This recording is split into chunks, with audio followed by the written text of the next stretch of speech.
So after Todd mixed and had the record mastered, it was horrifying for me and Meatloaf. And again, this doesn't happen with CDs really. Everything changed with digital. But in those days, if you went over 19 minutes, every extra minute, you'd lose maybe 10, 20% of the record. It was logarithmic, the losses. You just the laws of physics, because you were dealing with vinyl. And so the record, I realized that the whole process of recording is basically, step by step, a terrible sense of loss. That, it's a lot like life and marriage in that sense. It starts off so spectacular. You got 48 tracks, everything's really loud, you can make things louder. Then you have to get 48 tracks down to 2 tracks for a mix, which is very depressing, really. And then from those 2 tracks, you have to make it fit onto the vinyl. And you think you're already depressed, because what started out like the opening chords of Bat of the Hell sounded originally in the console when you're in a studio like, ba-dum, ba-dum, they're huge. Then you mix it, and it's ba-dum, ba-dum. Say, oh, geez. Well, I can't get any louder because there are other instruments. 48 instruments have to share the space of 2 tracks. Well, really? Can't be changed? Oh, damn. And you get used to that, and then you find out when it gets to mastering that it's a 29-minute side, it's impossible, and it became like, da-dum, da-dum. It sounded like a little toy. It was so depressing when we got it home. Meatloaf and I remember it was in my apartment, putting on the record and saying, oh my God, is this what it's ended up? It was like you had this beautiful child that had been turned into a little mutant, awful creature, hunchback creature. And we didn't know what to do. I remember we were just crying, basically, about it. And we decided we had to do it all again. We couldn't ask Todd. Todd didn't have that kind of attention span for it. Even though the 2 mixes he did great, we knew were great, but the rest of it. So we didn't know who to go to remix it. And I figured, well, I've got to learn more now. I've got to learn about mixing. So the first person we went to was Jimmy Iovine. And Jimmy Iovine, he's a big deal now. He runs Interscope Records. And he may be one of the biggest guys in the record business. But to me, he'll always be Jimmy. He was always, I knew him when he was basically the assistant recording engineer at the record plant.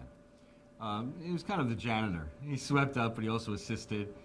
And he was around when Springsteen did Born to Run. I think he was like a tape operator who basically went on, off, on, off. But Jimmy's an amazing person, and he absorbs like a sponge. And he's always been one of my favorite people.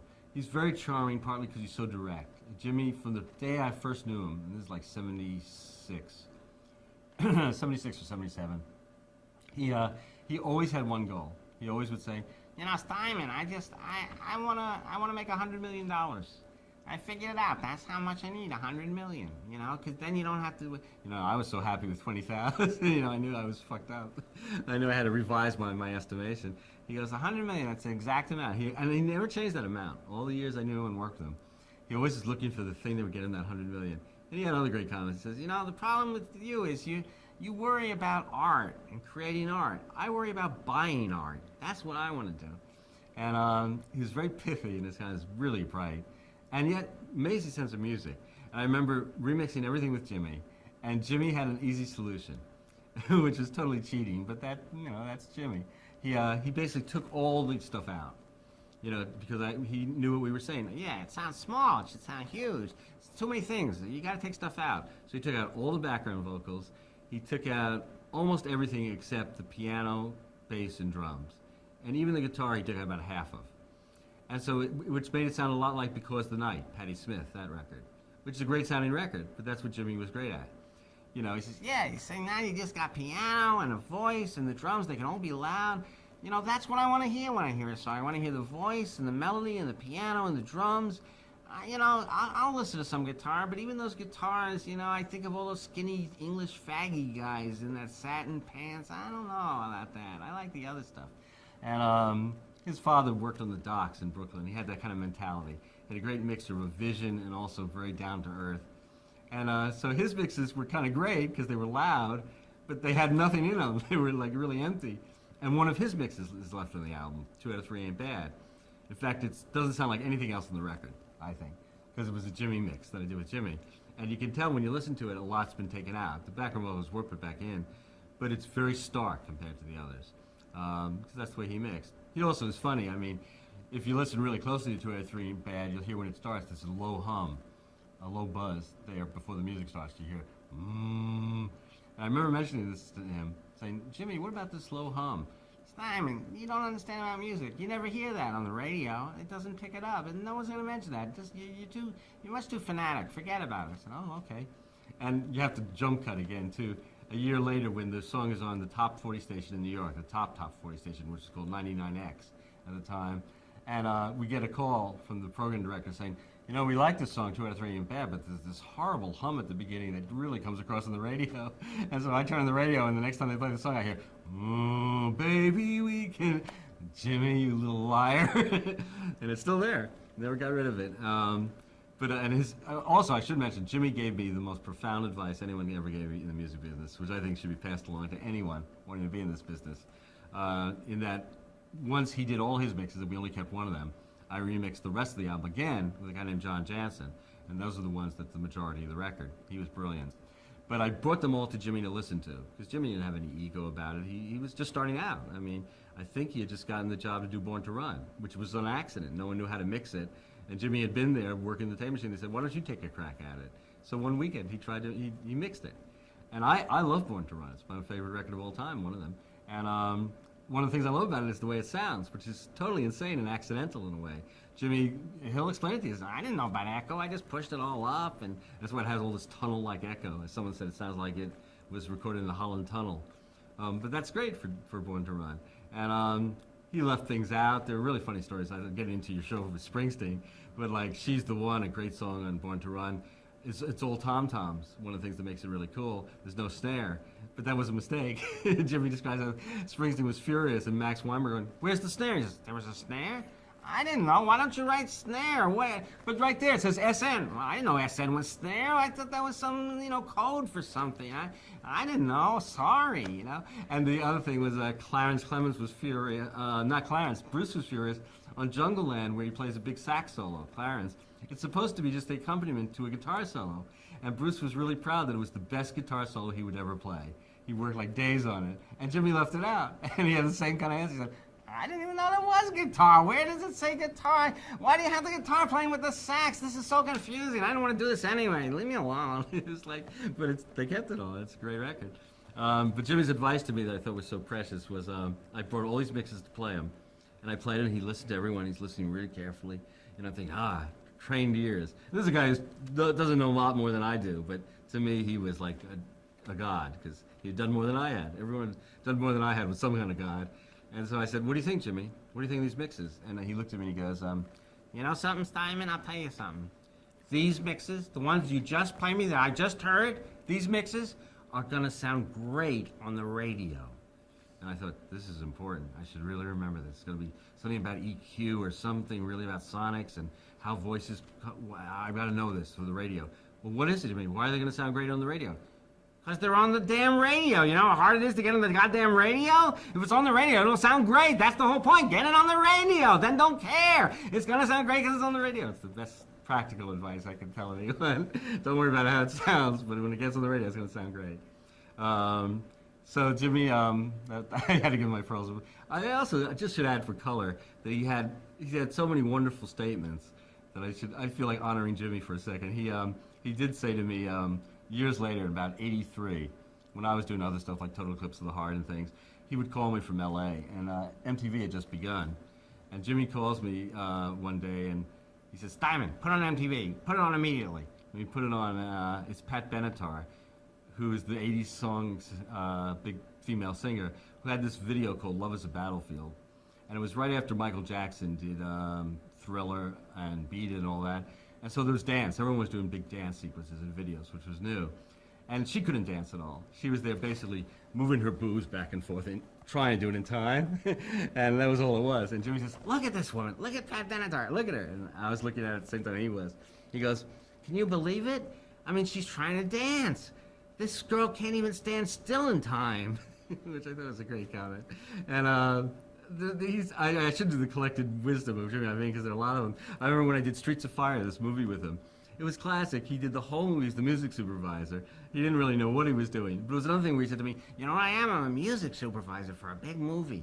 You think this will get me the $100 million? I don't know. It seems like a movie's the way to do it. I said, could be, Meanwhile, he didn't know. I knew the script because the title song, Streets of Fire, is Bruce Springsteen. And John Landau was going to be my manager at that point. So I knew John. And I knew the script. I saw it on his desk, and I asked him about it. He said, "Oh, it's a piece of crap. They wanted to use Bruce's song. We won't give him it. No, no way. It's a bad script." So I said, "Can I read it?" He said, "Yeah." So I read the script. It was a terrible script. But I mentioned that, and it was Joel Silver, a big movie producer's first movie. So I met all these people for the first time. Joel Silver, who was a maniac. And I was the one who, I was out in LA the whole time because I was doing Footloose too, 2 movies. And Footloose, I was sure was going to be a disaster. I didn't even care about it, and that was a hit. And I thought Streets of Fire would be the biggest thing of all time. It was a big flop, even though it's become a cult movie. And it's a cool movie to watch. And it was cool because Steven Spielberg would come to the set every day because he's considered the director. Walter Hill to be the best action director in the world. And has amazing action with motorcycles.